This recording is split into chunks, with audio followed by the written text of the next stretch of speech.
All right, well, I'm excited. I'm really excited. Let's give God a round of applause. I'm excited. We are about to hear from a man that I'm honored and have the privilege of introducing to some of you, and a lot of you already know him. But every time that I hear Pastor Danny teach, I feel like I just got out of a 10-round fight because he's got energy. He has got energy.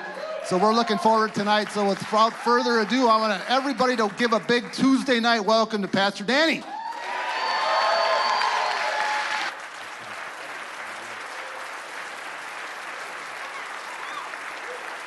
Thank you. Thank you so much. I appreciate it. Am I on? Is this working? Can you hear me? Yeah. Awesome. Well, this is new to me. And I'm going to be honest. I've been speaking in front of people for every opportunity I get. I mean, even if the people didn't want to listen to me, I still spoke. But this domain, this setting is different to me. And I'll be completely honest that even from the moment that I was asked to do it, I asked, Pastor, are you sure that you want me to? Are you confident that I can do it? And even with the confirmation, even with the acknowledgement, I have been battling my credentials to this crowd. I don't suffer from addiction. I haven't experienced it. I'm new to the setting and the surroundings. I'm new to the people walking through it. I'm only a few years old in it.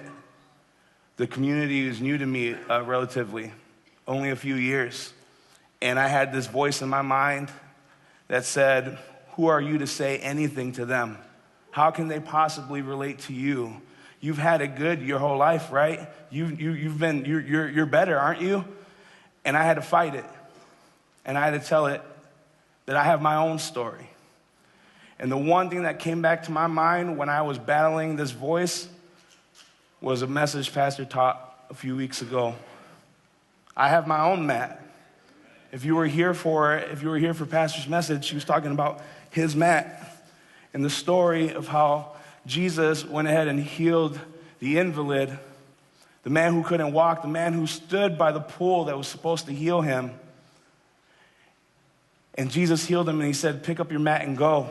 And one of the greatest revelations I ever heard about that story from Pastor was that your mat is your credentials. Your mat shows where you've been. Your mat shows what you've done. And I have a mat too, just like you. It may not look like your mat. It may not have the same things as your mat had, but I have a mat too. And my mat can be as very basic and yet still profound of just being a human being. I've experienced pain like each and every one of you. I've experienced loss.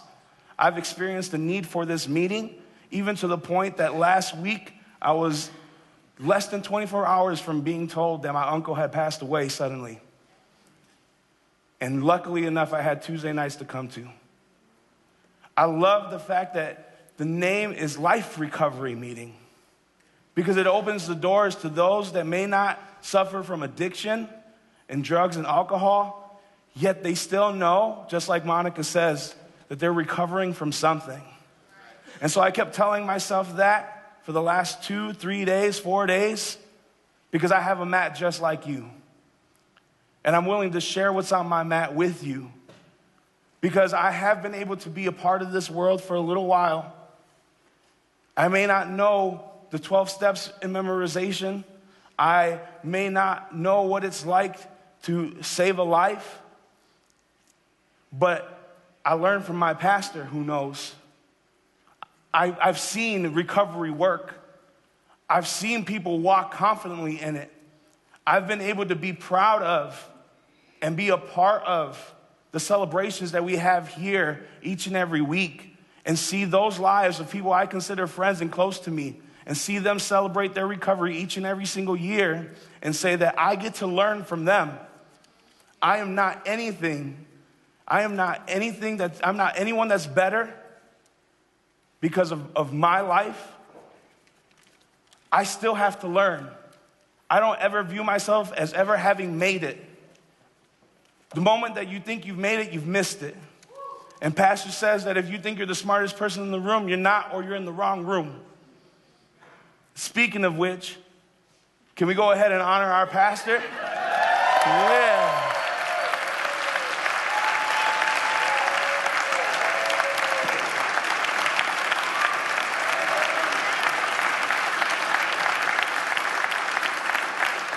I thank you for the opportunity, Pastor. I don't take it lightly. I don't take your lives lightly. I really don't.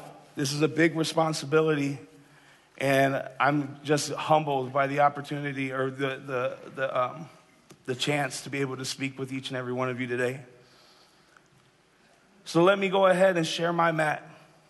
We've been talking about the word better.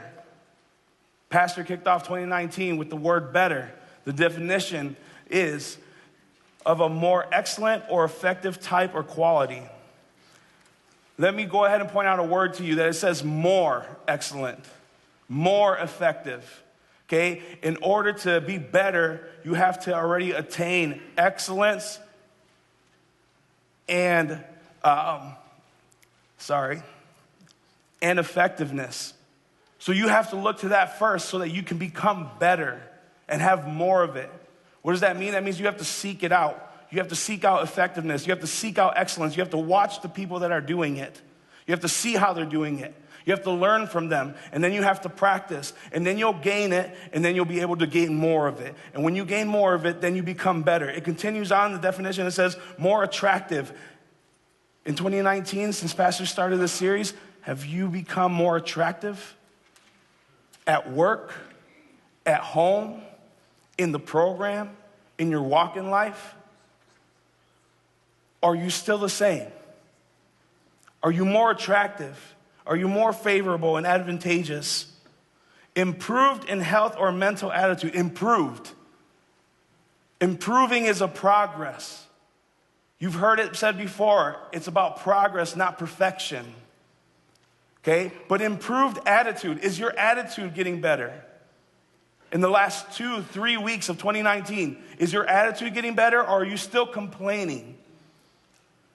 Are you still complaining about where you're at, or that you haven't gotten yours yet, or why other people seem to be passing you by? Where is your attitude so far in 2019? Or are you looking for another 49 weeks to go by before you say, you know what, better is in 2020. I can wait later. It's gonna come next year. Next year's my time. I work in a public school, and we're in trimesters. And every single trimester, I always hear a student say, I'm gonna do better next trimester. And I want to tell them that a trimester is 13 weeks long, and we're only in week 3. What are you thinking right now?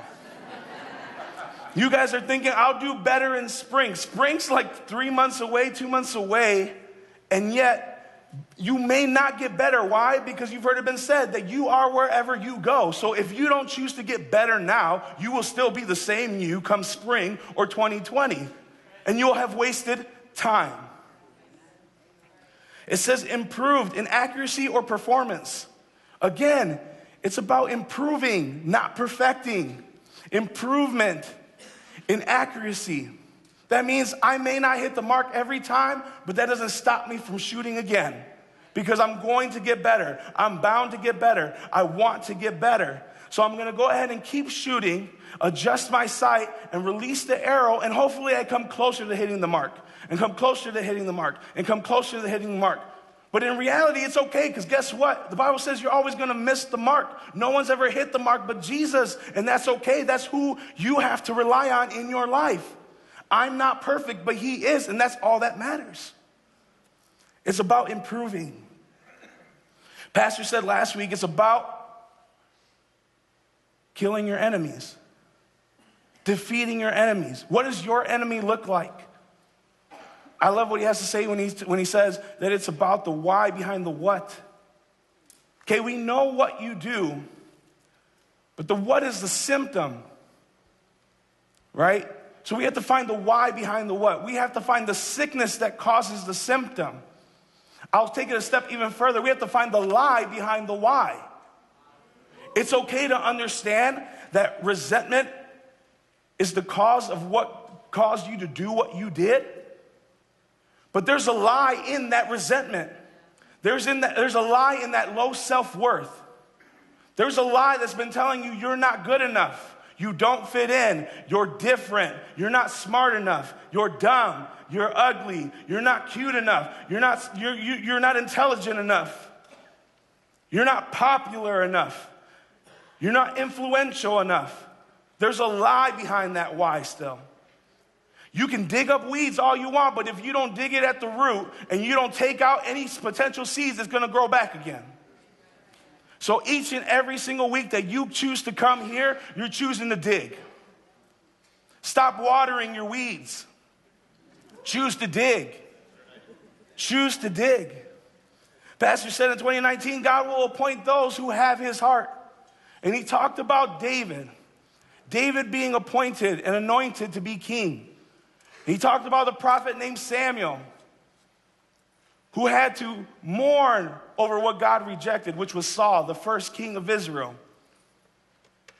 And so he went to the house of Jesse, David's dad, and he lined up the brothers, and he went to the oldest, the best looking, the strongest, and he said, this has got to be the king.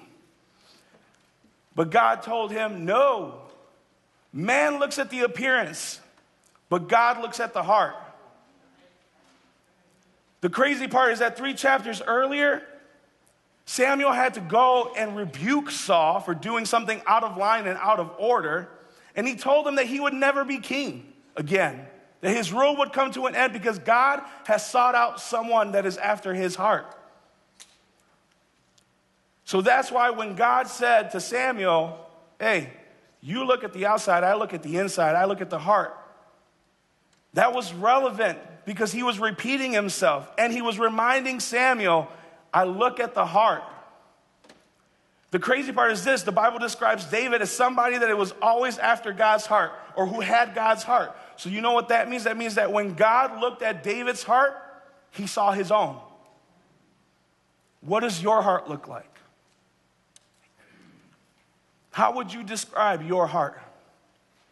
If God looked into your heart right now, what would he see? If you could take time to describe your heart, what would you say? It's okay if you admit that your heart is hard. You need to admit it. Your hard heart loses its power when you admit it. It's okay to say that your heart is broken, that your heart is confused, that your heart is weak. I would rather take someone being honest than someone coming in here confidently lying about how their heart is, and then we don't get to see you next week. So how is your heart? We continue this talk on being better and talking about time tonight. And the definition of time is the indefinite continued progress of existence and events. Indefinite continued progress. It continues and it says, in past, present, or future. It's the point of time as measured in hours or minutes. Plan, schedule, or arrange when something should happen or be done. Indefinite continued progress. Do the experiences in your recovery, are they indefinite? Or has it become routine and normal and old? Because you know what happens when something gets old. You need to find something new. Okay? Are your experiences in your recovery indefinite or are they finite? Have you been done experiencing all the first? You've hit all 12 steps, you're good to go. You're ready to be a sponsor. Because I don't believe that that's everybody in the room. And I will tell you this, that I did come studied up. And I did look at the 12 steps. And I did read them. Let me go ahead and just say that probably the first 3 are probably the hardest ones. So if you think that you can go ahead and speed up the pace on the 12 steps, I would tell you just even from sobriety that I don't believe you. To admit that there's a higher power, That's hard because I got to humble myself. I got to say I'm not in control. To admit that you're powerless to addiction. Just admit that you're powerless to anything. Some of us can't admit that we're powerless to our spouse. Husbands, right? My wife wins every time. Every time. Continued. Are you continuing your walk in your recovery, or do you press pause at times? Do you press stop? And again, that word progress. You can either progress into or you can retreat from. You want to get serious about your recovery. You want to get serious about having a sponsor, but then you get your sponsor and you don't like your sponsor because they don't tell you everything you want to hear, so you run. Right? You're serious about being a part of the program, yet you're asked to serve a little more than you're used to, so you run. You're asked to limit yourself and start to begin to put boundaries in your life, so when you're in the program, you have curfew. But nobody tells me what to do, so you run. Pastor last week talked about your promise becoming, or your problem leading you to God's promise. It's funny that I'm going to be talking about how David spent time with God and encourage you to spend time with God.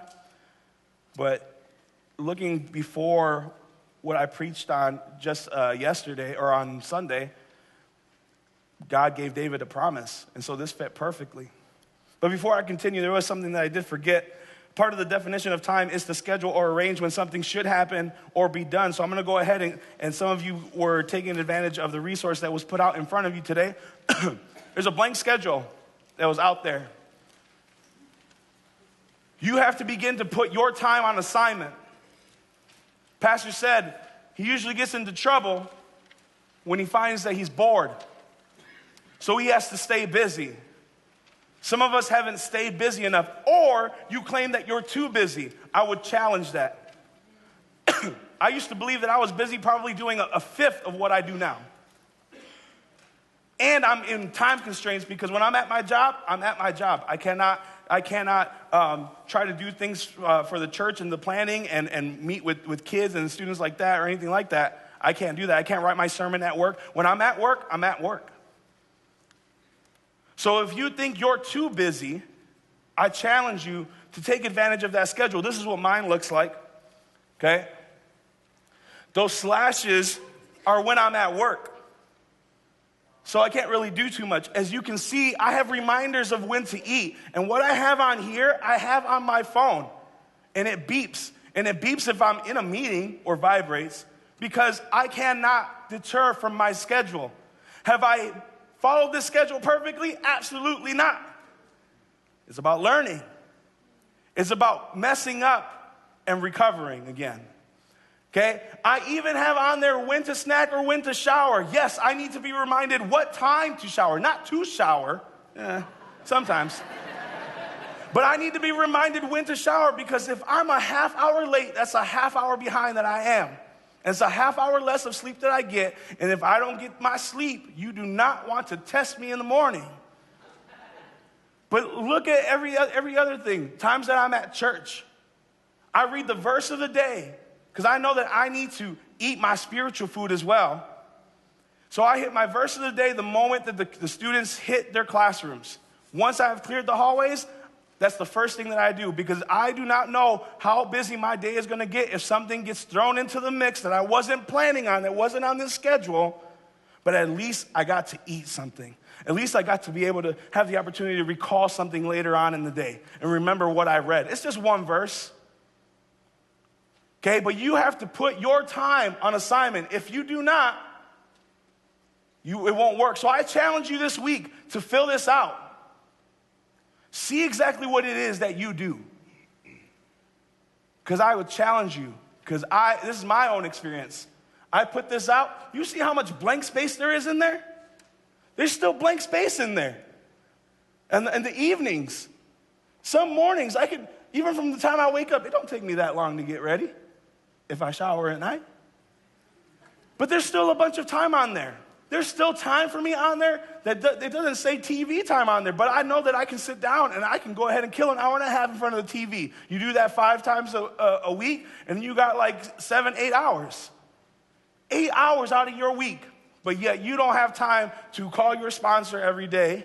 You don't have time to work your step. You don't have time to call your accountability partner. You don't have time to pick up an extra shift. What are you doing? Netflix? Come on, what are you doing? Oh, I don't have, I'm gonna say this, I'm gonna put myself out there. I don't have time to work out. Just because workout's on there doesn't mean that I follow these things to a T, okay? I'll tell you that.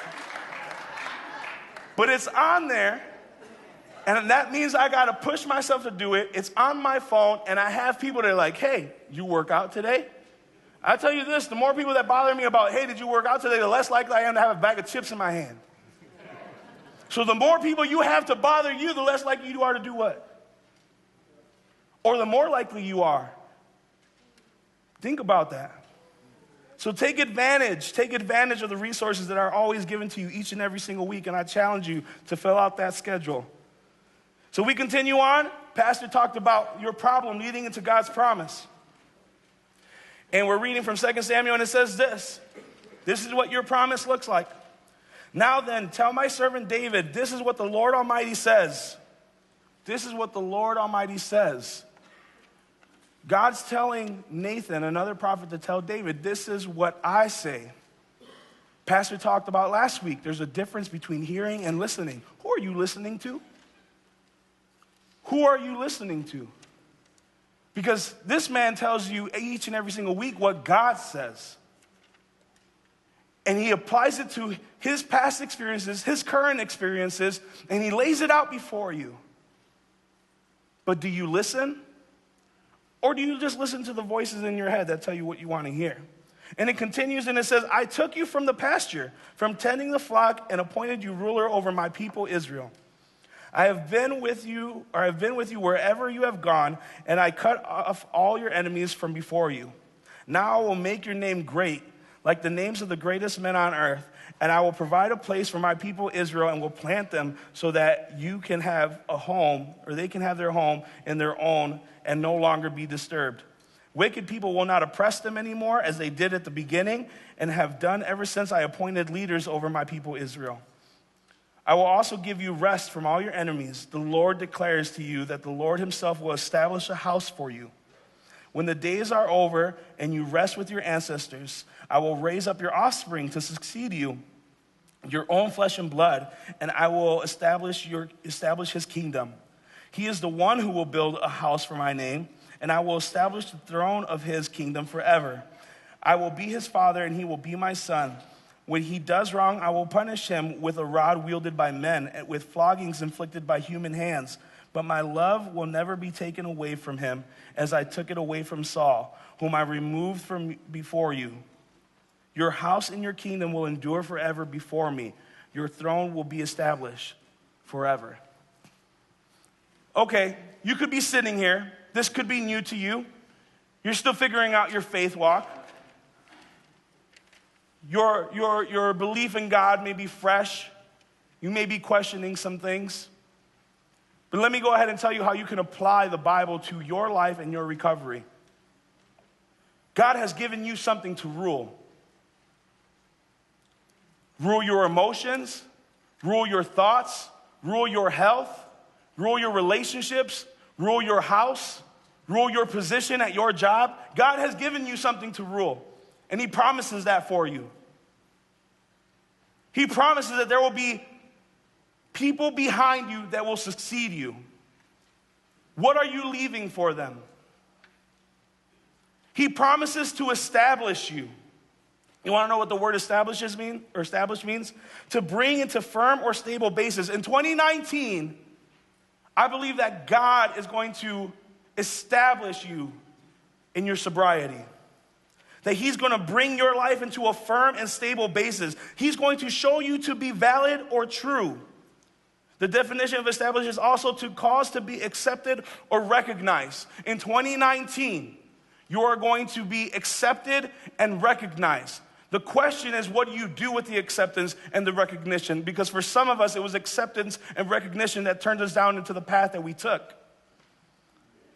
But God is saying, I'm going to give you that acceptance. I'm going to give you that recognition, but you have to remember to recognize the one that gave it to you in the first place.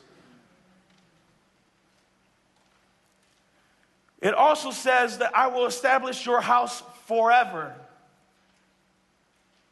Your descendants will also be blessed. Your house will be blessed.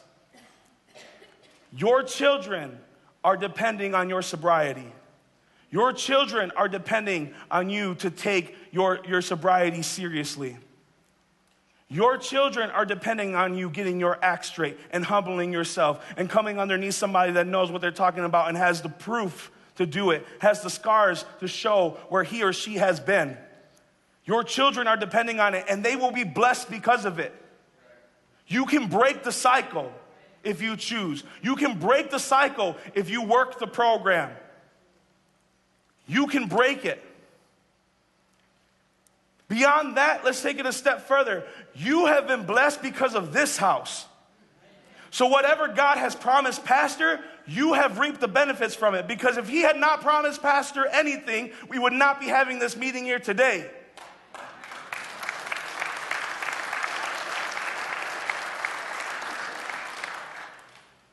The blessings flow from top to bottom. You still get to reap what this church sows. You still get to reap what Pastor sows. You still get to reap from what he has planted and what he continues to plant in each and every one of you each and every week. Some of you go down to the bread ministry. You're reaping what we've sown into. And you have begun to reap from what you sow into when you give. You have decided to become a part of what we do here, a part of what Pastor is leading, and you have begun to reap from what you give into. I'm going to talk about it a little bit later, but you cannot withdraw from something that you do not deposit into. Some of you understand that. You've seen the $25 charge when you go ahead and overdraft. We've all been there. Stop playing like you don't. But you want to know why? Sometimes you leave and yet you feel like you can't get anything out. You haven't deposited anything. Where are your notes? Where are your notes? Where is your engagement in the groups? Do you even come to the groups? Or you think you're good because you got the teaching, you pocket the notes, but you don't have to talk anything out? No, you withdraw from what you deposit. Your notes will only take you so far if you never open them back up again. Write them down, deposit, listen, deposit, reread them, deposit, teach somebody, deposit. Talk through what stood out to you, deposit. And when you make those deposits, when you are by yourself, because you will be at times, you can make a withdrawal. But do you deposit?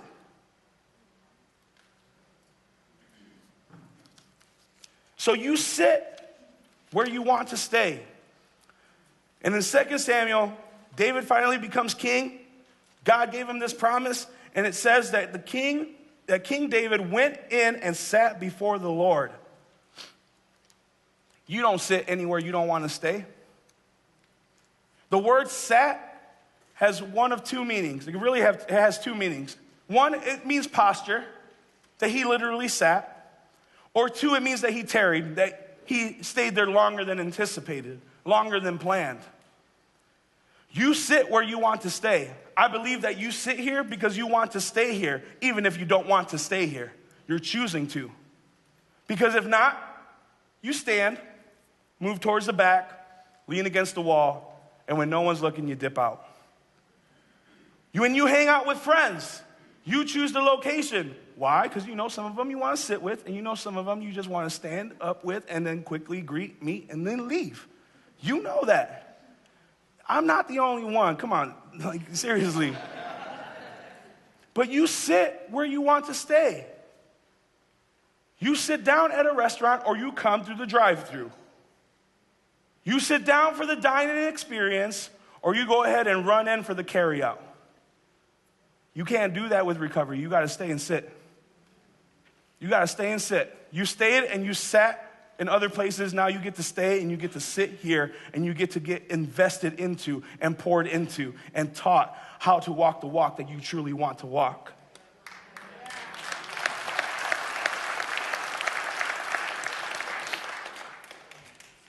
Now, I said that sitting could also just be taken literally. It couldn't mean that he just sat there. Let me tell you why this is crazy. Because in these times, in this culture, sitting for worship, sitting before God is actually offensive.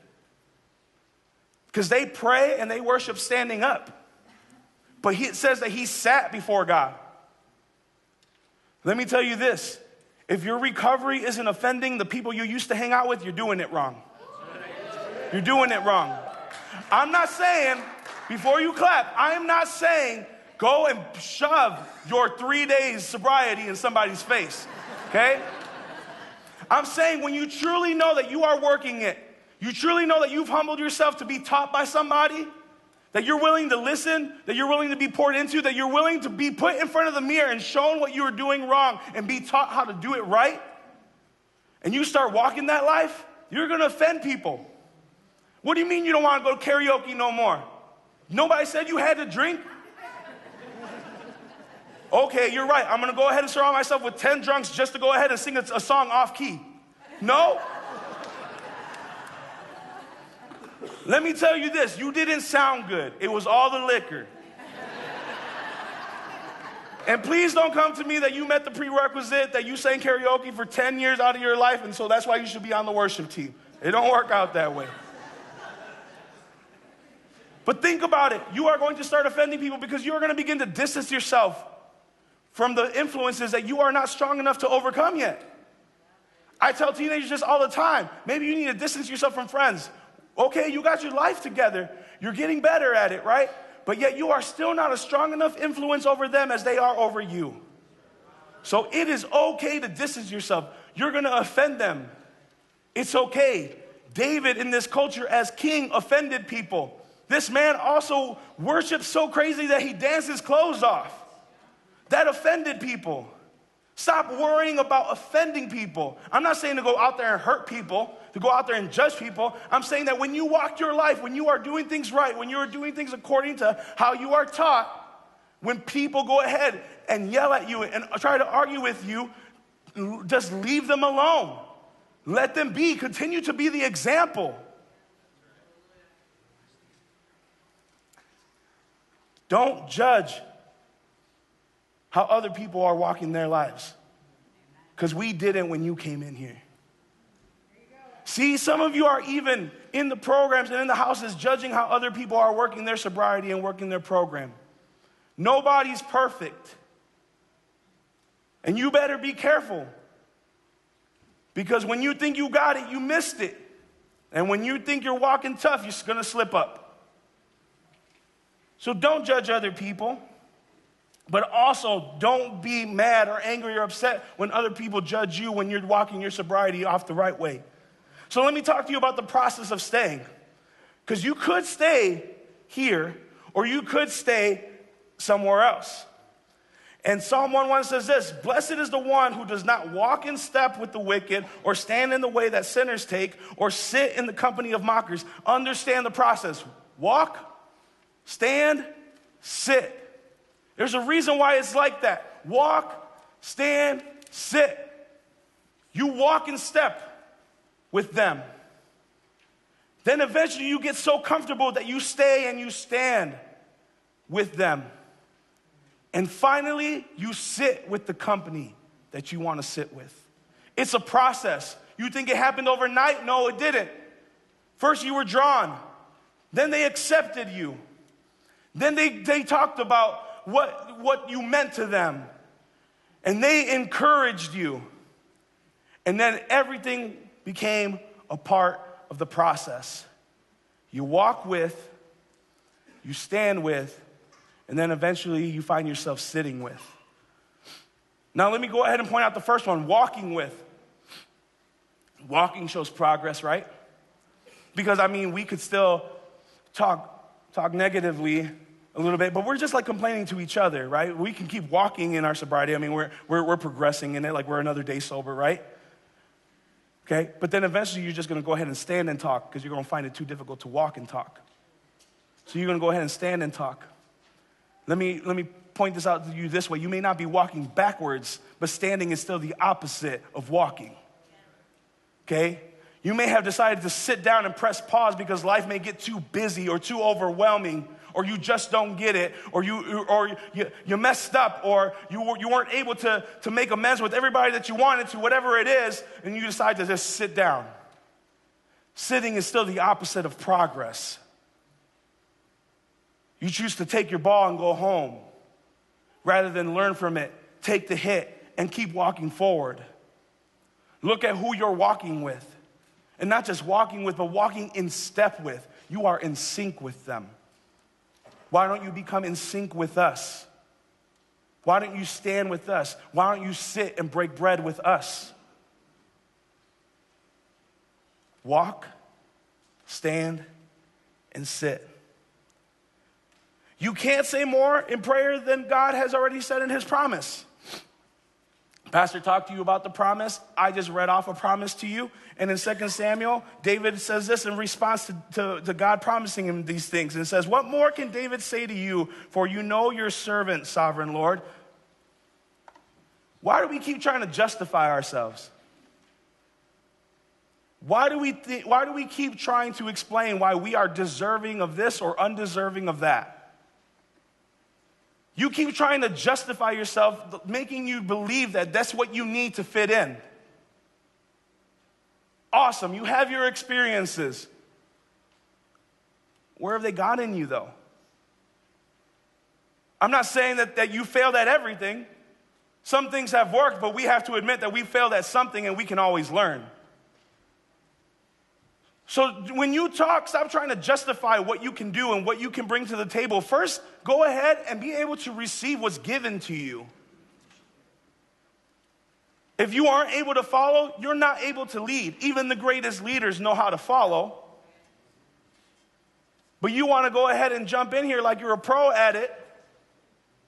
And again, you're going to slip up. David wasn't saying, "Who am I? What more can I say?" God said it all in his promise. The people and the leaders in your life are saying it all in front of you. Look at the sobriety that's in this room. I mean, we celebrated, Beth, how many years was it? 27. I was going to say 27. I had a good memory, but I still question myself. 27. You don't think she has something to teach you? She's got the walk. She's got the credentials to prove it. So those of you that are new today, it's okay if you don't know. And it's okay to admit that you don't know. Because there are people in this room that know more than you, that have gone further than you, that have learned more from their experiences. So it's okay to go ahead and take from their experiences and learn from it. My dad used to say, the one thing that's better from learning from your own mistakes is to learn from someone else's. Why do you think you have to go ahead and try to reinvent the wheel of your chaos to learn from it? You don't. You don't. So finding time. Find time when problem is at your door. Psalm 11 says this, "My God, rescue me from my enemies. Defend me from these mutineers. Rescue me from their dirty tricks. Save me from their hitmen. Desperados have ganged up on me. They're hiding in ambush for me. I did nothing to deserve this, God. Crossed no one, wronged no one. All the time, they're after me, determined to get me. Wake up and see for yourself. Your God, God of angel armies, Israel's God. Get on the job and take care of these pagans. Don't be soft on these hard cases." You see what he said there? This is David, a man after God's own heart, a man that shared God's heart. And he's saying, I haven't done anything wrong, and yet they're still trying to kill me. We've all experienced that. Oh, I decided to get sober. I decided to walk the 12 steps. I decided to put myself under. I'm doing things right. I've come to make amends. I've come to apologize. I've come to recognize my wrongs. I've taken my personal inventory. I've done all these things, yet wrong things still keep happening to me. Understand this, with purpose still comes pressure. You're always going to have haters, whether you do the wrong things or the right things. Why is that a surprise to us each and every time one pops up? You're so shocked when it happens. Are you blind to the way that the world is today? You could literally post, "Good morning," and someone will comment right underneath, "Not for me." And you're like, oh my gosh, why do I have to have haters? Think about it. David is literally, first of all, let me point out, he's literally being hunted. The king before him knows that this guy's got favor on his life. So he sets out to try to kill him multiple times. And then eventually David runs away and he tries to hunt him down. I don't know anybody, I'm not going to ask if anybody's hunting you down. We're going to just keep on moving, okay? But think about it. He literally has people at his house at this point, and yet he's finding time to talk with God. And look at what else he says. He says, "Wake up and see for yourself." Are you going to be bold enough to tell God, wake up? See, David was honest in his talks and his time with God. He thought God was sleeping. He thought God couldn't hear him. He thought God couldn't see. But he says, "God, wake up and see what's happening. Defend me. Come and help me." We've all been there. God, if you're real, just make everything easier. God, if you're real, just get them out of my life. If this is supposed to work, why isn't it getting any easier? Are you bold enough to say those things, or do you just think those things and you come in and you're just like, well, everything's going really great right now. I think I've really come to learn myself. I've really been able to process here. I've been keeping up with what I'm supposed to be doing and my journaling and all this stuff. But in your mind, you're like, help me. See, the crazy part is that you think that just because you think it but you don't say it, that you're in the good. This is not true, because eventually what you fill yourself up with is going to pour out of you. Okay? So it's okay to be honest is what I'm saying. But understand this, just because you're honest doesn't mean you're right. Some of you mistake the definitions of those two words there. You believe that honesty means that you're correct. That's not true. I want you to be honest with me because I need to know where you're at. I need to know what I have to work with. See, some of you, nobody can work with you because you're always dealing with lies. Even if it's a good lie, it's still a lie, okay? You're lying about how you are. You're lying about how your day went. You're lying about what you went through. You're lying that you're struggling. You're lying that you have urges. You're lying that you got fired. You're lying that you're fighting with your spouse or your girlfriend or your boyfriend or your kids. You fought with your boss. You're lying. I'd rather work with the truth, even though it may mean more work for me, and help you than, again, find out that you were lying when I don't see you here anymore. It's okay to be honest. Find time to be honest with God. Psalm 59 says, "In the Lord I take refuge. How then can you say to me, flee like a bird to the mountain? For look, the wicked bend their bows. They set their arrows against the strings to shoot from the shadows at the upright in heart. When the foundations are being destroyed, what can the righteous do? For the Lord is righteous. He loves justice. The upright will see his face." See, I talk about an example of when I was in college, and every single time I went to my advisor who was supposed to help me plan out and keep me on track towards graduation, I'd always have like the dilemma of what I can fit into class, when I had to work my jobs and all this stuff. And I would sit there for 30 minutes, and I would talk. He would never say a word, and at the end of it, he'd be like, "Sounds good to me." It's okay to take time to process your emotions and talk yourself down instead of talking yourself up and clearing up your thoughts. The more you keep them inside, the more that they stay there. So go ahead and speak them out so that you can go ahead and clarify. Sometimes you need to hear yourself say something stupid so that you know you said something stupid, okay?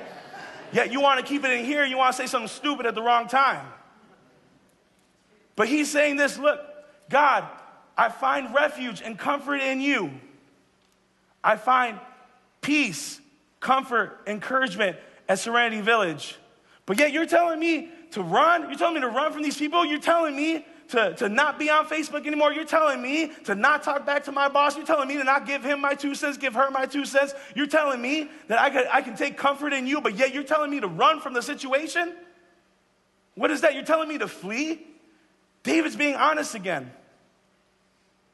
He knows what he believes in his heart, yet he's still confused about why God would ever tell him to run. Well, run for your life, dude. So when you are confronted this week, run for your life. Run for your life. It's okay. It's okay to be honest. It's okay to talk to God. God wants to talk with you. It's okay to talk to people. That's a way for you to process what you are going through. It's okay for you to talk. Whoever told you to shut up is wrong. But understand, when you talk, maybe you should give some time to listen too. That's okay too. And we continue in Matthew, it says this, let God set your pace and you will find your rhythm. In Matthew, it says, are you tired, worn out, burned out on religion? Come to me. Get away with me, and you'll recover your life. I'll show you how to take a real rest. Walk with me and work with me. Watch how I do it. Learn the unforced rhythms of grace. I won't lay anything heavy or ill-fitting on you. Keep company with me, and you'll learn to live freely and lightly. Another definition of time is a musical definition. It's called tempo or pace. You have to find your rhythm, but understand that God sets the pace. You want to know why you keep trying to finagle your way into the program, yet it doesn't work? It's because the program, the 12 steps, are the pace. You're responsible for your rhythm, not the pace. Let me say that again. You're responsible for your rhythm, not the pace. Your pace is what got you here. It's okay. Find your rhythm. You want to know why maybe you are sober, yet it still is uncomfortable to you? You haven't found a way to work your rhythm. You may be fitting into the pace, but your rhythm is off. It's like what Pastor talked about David when he went to go slay his giant. The king put his armor on him, and it didn't feel comfortable. He said, this doesn't feel right. This is too much. It's like some of you are wearing extra small in your sobriety when you need to be wearing extra large. It's okay. I talked about when I go and play basketball, right? I hate fitted shirts, and yet they seem to be the only type of workout shirt that they make, right? So I have to go ahead and buy like 3X in order for it to actually be a regular X, right? But you don't want to come see me next week or another time when I get to speak, right, in Daisy Dukes and an extra small shirt that I got to cut up the sides, cut out the sleeves or whatever. It's uncomfortable. I love Pastor Swag, right? I love his swag. I love his shirts. I love his demeanor. But this is me. I didn't come here in a button-up. I only wear button-ups to work, and I hate that. I really do. Any chance I could, I'll try to sneak away into like a sweatshirt, okay? Suits aren't for me. I don't compliment them, and they don't compliment me. Why are you trying to find someone else's rhythm that complements your sobriety, your walk, your rhythm? I want to do something. We're going to set the pace here in this section, okay? Because the time is the pace. So would you stomp or step your foot with me? Try not to rush the pace. And we're going to play a little echo game. And when I clap, I want you to clap, okay? You ready? For your hands up, okay?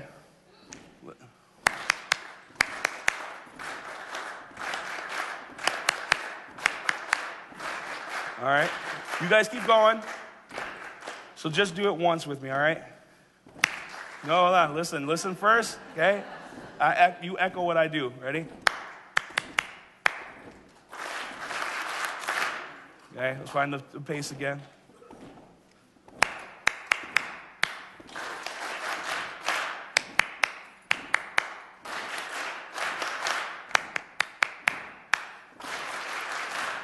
This next one, I want you to keep doing, okay?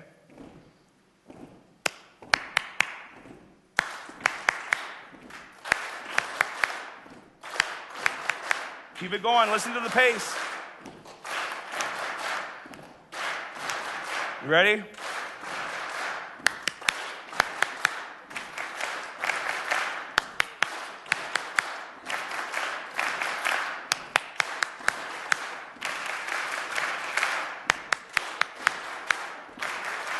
Keep going.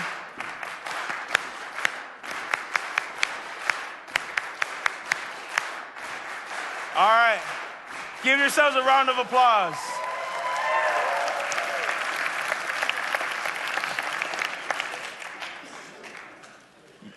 You kept your rhythm. You kept your rhythm. And you played it to their pace. And you didn't complain. You found your rhythm. You found your rhythm. But we set the pace. He sets the pace. God sets the pace. You get to choose the rhythm that you play. You've been playing the rhythm off for a lot of your life. Now you get to play the right rhythms. And this time you didn't complain. And it worked. And it sounded beautiful.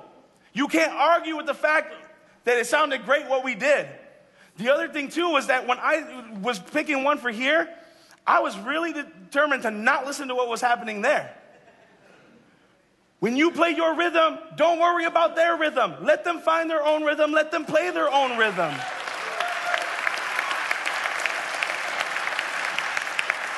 See, God says to learn the unforced rhythms of grace. God is not going to force himself on you. We are not going to force ourselves on you. If you choose you don't want to do it, you don't have to do it. Okay? But we've been doing it. He's been doing it. It works when he does it. Everything that he has done has worked. Everything that people with years and years of experience and sobriety have done has worked. And why? Because they put themselves under other people that are doing what works. So you can go ahead and choose that you don't want to do it. That's fine. You may find out that what you want to do will not work. But we know that what happens here in this room, what happens here in this program, what happens here in this church works. It works. But we're not going to force it on you. We're not going to force it on you. It also says learn. You hate learning. Why? Because it requires you being taught. And when you have to admit that you need to be taught, that is also you admitting that you do not know something. It's okay. You have to learn. You have to learn the unforced rhythms of grace. You have to learn the rhythms that work for you. You have to learn the rhythms that don't work for you. You have to learn from other experiences the rhythms that didn't work for them, and you should steer away from those rhythms. They don't work in this time. They don't work in this pace. You get to learn, but you also have to humble yourself to be taught. And you have to humble yourself to admit that you don't know it all, and that's okay. Admitting takes humility. See, again, you can't find your rhythm because you might be playing someone else's rhythm. But let God set your pace. So make time to pace with God. It says, how great you are, sovereign Lord. There is no one like you. There is no God but you, as we have heard on high, or heard with our own ears. David's making time to pace with God. And pace means praise, appreciate, celebrate, and exalt. Again, admit that there's a higher power. Admit that you are powerless. It's okay. Praise. Praise God. Praise the people and compliment the people that are pouring into your life. Appreciate. What do you appreciate? Whether you're in the house or you're watching online, you have been afforded the opportunity to experience this. Appreciate it. Appreciate air in your lungs, function over your body, the ability to think, the ability to move. Appreciate the ability to speak, the ability to hear, the ability to feel. Appreciate it. Don't complain about it, appreciate it.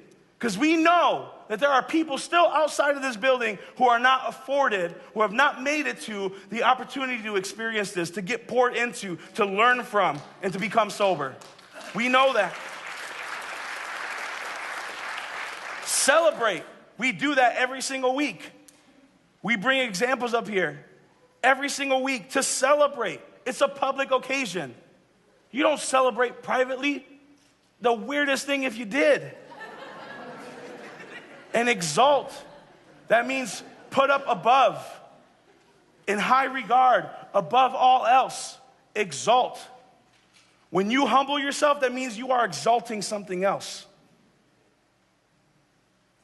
So let God set your pace.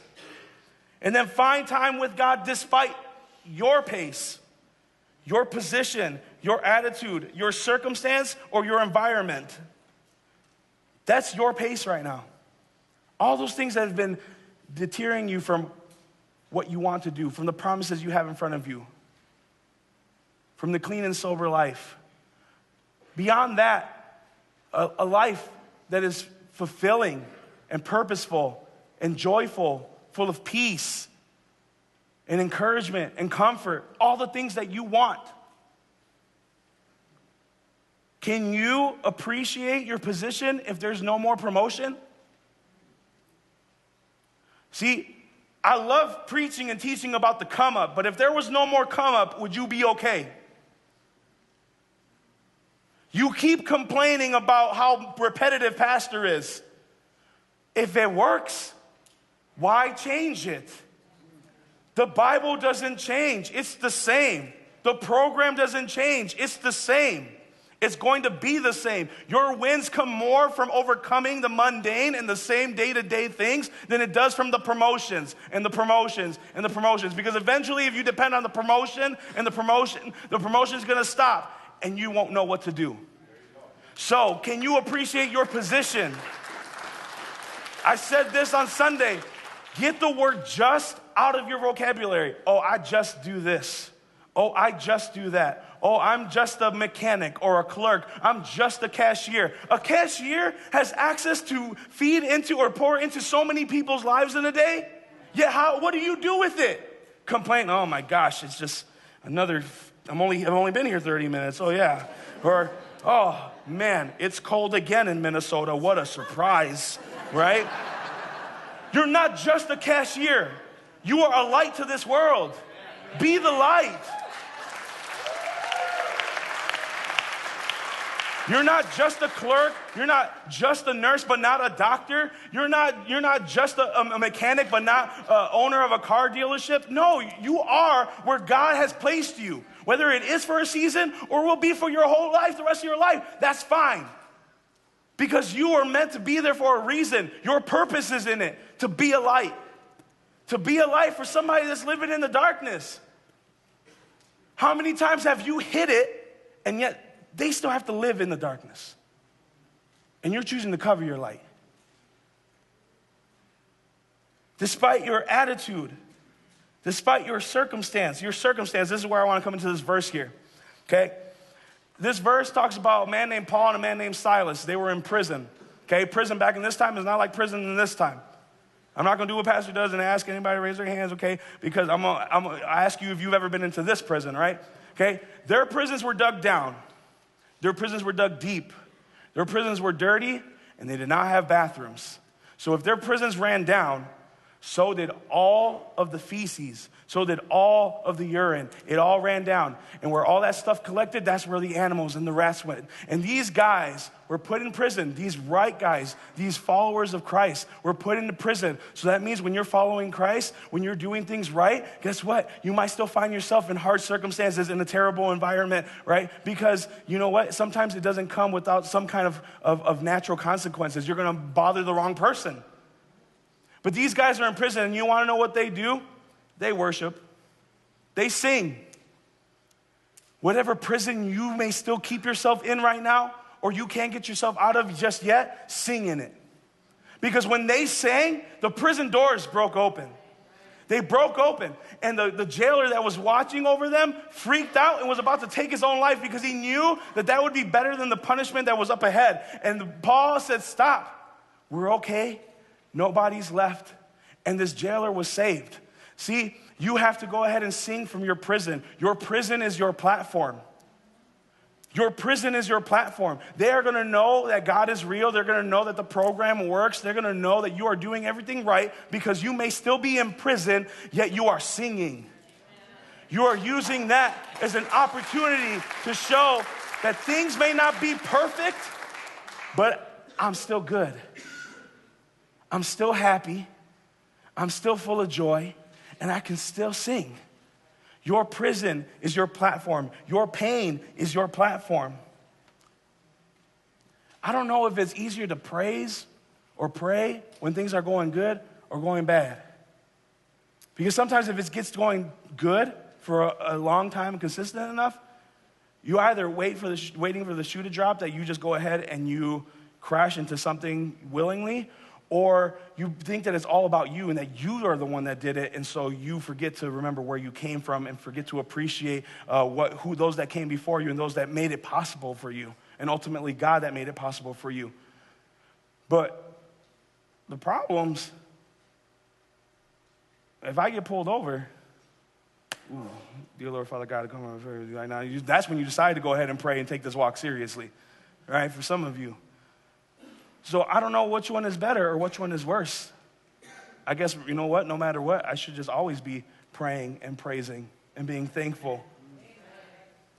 When you make time, God will reset your pace, your purpose, your alignment, your character, and your emotions.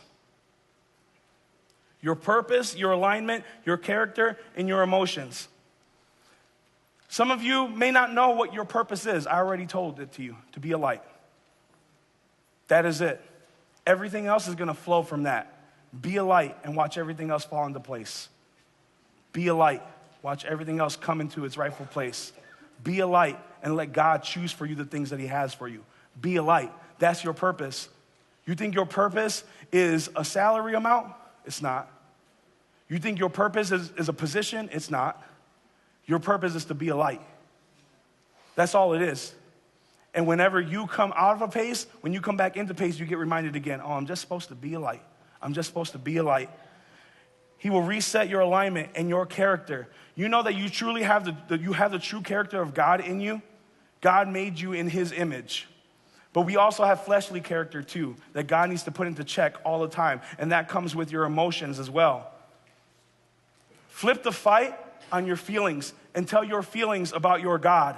Tell your feelings about the truth. Tell your feelings about the scriptures that you learned. Tell your feelings about the notes that you took. Tell your feelings about the verse of the day that you read. Tell your feelings about the encouraging words that your sponsors give you or that those leaders that you put ahead of you have given you. Put that over your emotions. Put that over your feelings. Stop letting your feelings rule you. When you're mad, you go ahead and pout all day. Something bad happened to you and it only took 2 minutes out of your life, but yet you let it take an entire day's worth of minutes.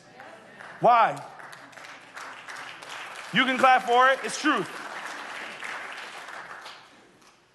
So what does it look like to be out of alignment? I love this because this is something that I would hope that all of you can understand. Sometimes your car comes out of alignment. What causes you to come out of alignment? Bumps in the road, potholes, car accidents, car bumps you, whatever it is, and then just some easy wear. Use is what causes you to come out of alignment. Sometimes your character and your mood will come out of alignment. It's okay as long as you keep coming back for a tune-up. It's okay when you come back to get realigned again. See, your car, your life is out of alignment, and what does that cause? That causes you to steer off to the side. You've been out of alignment your entire life. Your entire life, you have been out of alignment, and yet you still cannot figure out why you keep steering to the left into that relationship, why you keep steering to the left into that bar, why you keep steering to the left into that friend group, why you keep steering to the left into that same website. You keep steering to the left. It's because you're not in alignment. You're not in alignment with God. You're not in alignment with the program. You're not in alignment with your sponsor. You're not in alignment with the leaders ahead of you. You're not in alignment with anything.